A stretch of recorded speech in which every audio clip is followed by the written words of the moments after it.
நரசிம்ம அவதாரம். பக்தர்கள் பக்தியோட கூப்பிட்டா கூப்பிடுற தூரத்துல தான் கடவுள் இருக்காருங்கிறத உலகத்துல இருக்கிற எல்லாருக்கும் காட்டின அவதாரம் தான் நரசிம்ம அவதாரம். தீய சக்திகள்ல இருந்த இடம் தெரியாம ருத்ர தாண்டவம் ஆடி அழிக்கிற கொடூரமான மிருக அவதாரமா விஷ்ணு பகவான் தோன்றியிருப்பாரு. தன்னோட சக்திகளை மொத்தமா காட்டி உலகத்துல இருக்கிற அத்தனை அரக்கர்களையும் உரு தெரியாம அழிச்சு அரக்க சாம்ராஜ்யத்துக்கு முடிவுரை எழுதியிருப்பாரு. தீமை எவ்வளவுதான் சக்தியோட இருந்தாலும் தர்மத்துக்கு முன்னாடி நிலைச்சு நிக்க முடியாது. எவ்வளவு பெரிய கெட்டவனா இருந்தாலும் கடவுளை மீறி எதுவும் பண்ண முடியாது. இப்படின்னு நிறைய உண்மைகளை சொன்னதுதான் நரசிம்ம அவதாரம். அந்த அவதாரத்தை பத்தி நிறைய பேருக்கு தெரிஞ்சிருக்கலாம். ஆனாலும் எல்லார் மனசுலயும் இருக்கிற 2 கேள்வி முக்கியமானது. அதுல ஒண்ணு, கிரணியகசிப வதம் செஞ்சதுக்கு அப்புறமா நரசிம்மர் என்ன ஆனாரு? நரசிம்மரோட பக்தன் குழந்தை பிரகலாதனுக்கு என்ன ஆச்சு? இந்த 2 கேள்விகளுக்கான பதிலை தேடிதான் இந்த பதிவு. அந்த இரணியகசிபு ரொம்ப பயங்கரமான வரங்களை வாங்கி இருந்தான். தன்னோட மரணம் எந்த மிருகத்தாலையும் தேவர்களாலையும் மனிதர்களாலையும் வரக்கூடாது. பகல்லையும் ராத்திரி நேரத்திலையும் மரணம் வரக்கூடாது. உள்ளேயும் மரணம் வரக்கூடாது, வெளியேயும் மரணம் வரக்கூடாது. எந்த ஆயுதத்தாலையும் மரணம் வரக்கூடாது. இப்படி நிறைய வரங்களை வாங்கி வச்சதால அவனுக்கு மரணமே இல்லை. அளவில்லாத கர்வமும் திமிரும் கூடிக்கிட்டே போச்சு. பூலோகம் தேவலோகம் எல்லா உலகங்களையும் ஜெயிச்சு எல்லாரையும் தனக்கு கீழே கொண்டு வந்துட்டான். கடவுள்களுக்கு பதிலா தன்னோட உருவத்தை வணங்கி தன்னோட பேரை சொல்லி எல்லாரையும் வணங்க வச்சான். ஓம் இரணியகசிபாய நமகங்கிற மந்திரத்தை பிரபஞ்சத்துல இருக்கிற எல்லாரையும் சொல்ல வச்சான். அவன் மேல இருக்கிற பயத்துல எல்லாரும் அப்படியே பண்ணாங்க.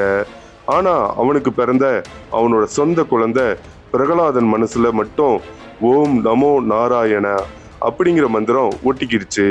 அவன் பிறக்கிறதுக்கு முன்னாடியே நாரத முனிவரால தான் அந்த மந்திரம் அவனுக்கு கிடைச்சிச்சு. விஷ்ணு மேல அளவே இல்லாத பக்தியோட இருந்தவனை கொலை பண்றதுக்கு எவ்வளவோ முயற்சி பண்ணா இரணியகசிப்பு. ஆனா அவனால பிரகலாதனை அழிக்கவே முடியல. கடைசியா அந்த நாராயணனே நரசிம்மனா வந்து அவன் வரங்கள்ல கேட்ட மாதிரியே அந்த இரணியகசிபுவோட கதையை மொத்தமா முடிச்சிட்டாரு. அவனை மட்டும் இல்லாம அங்க இருந்த அரக்கர்கள் எல்லாரோட கதையையும் அழிச்சிட்டாரு. இப்படி அரக்கர்கள் எல்லாரையும் கொலை பண்றப்ப நிறைய பேரோட ரத்தத்தையும் நரசிம்மர் குடிச்சிட்டாரு. அந்த ரத்தம் உள்ள போனதால அவருக்குள்ளேயும் அரக்க குணம் அதிகமா பரவ ஆரம்பிச்சிச்சு. அளவில்லாத கோபமும் வெறியும் கிளம்ப இந்த உலகத்துக்கே பெரிய அச்சுறுத்தலா மாறி போயிட்டாரு. அவரை அமைதிப்படுத்த யாராலையும் முடியல. பிரகலாதனுக்கு ஆசிகளை வழங்கினதுக்கு அப்புறமும் அவரோட கோபம் அளவே இல்லாம கூடிருச்சு. மொத்த பிரபஞ்சமும் அழியிற நிலைமைக்கு தள்ளப்பட்டுச்சு. அந்த சமயத்துல சிவபெருமான் தன்னோட அம்சமான வீரபத்திரனையும் காளி தேவியையும் அவரை அமைதிப்படுத்த அனுப்பி வச்சாரு. அவங்களும் நரசிம்மர் கூட நேருக்கு நேரா நின்று ரொம்ப நேரமா சண்டை போட்டு பார்த்தாங்க.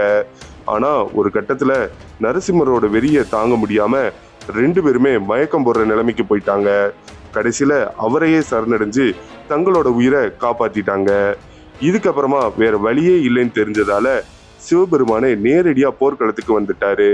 நரசிம்மனோட பயங்கரமான உருவத்தை விட அதிபயங்கரமான ஷாரங்க பறவைங்கிற உருவத்தை எடுத்தாரு.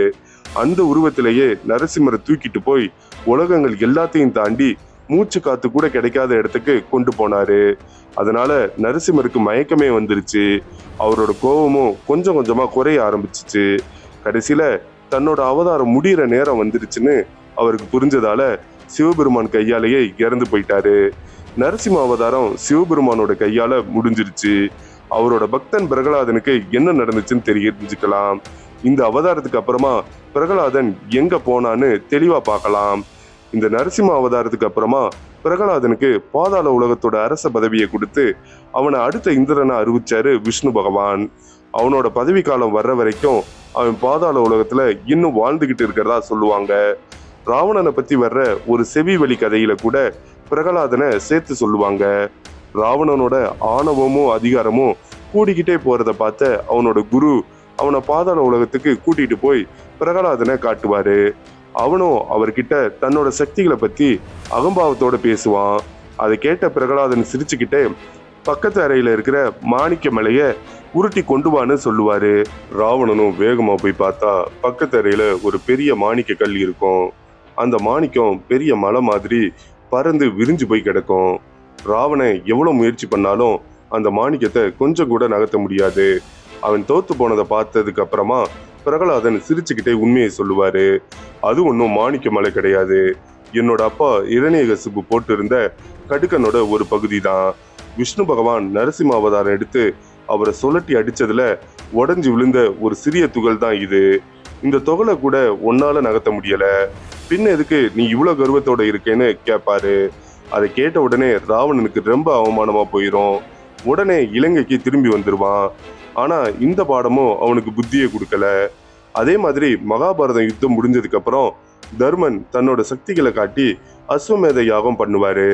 அதுல கோடிக்கணக்கான மக்களுக்கு அன்னதானமும் பண்ணுவாரு. அதனால அவருக்கு அதிகப்படியான பெருமையும் கர்வமும் வந்துடும்.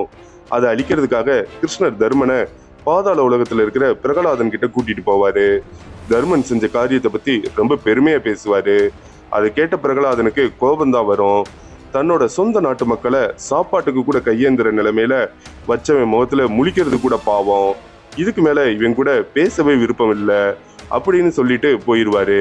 இதனால தர்மன் மனசுல இருந்த அகம்பாவம் மொத்தமா அழிஞ்சு போயிடும்.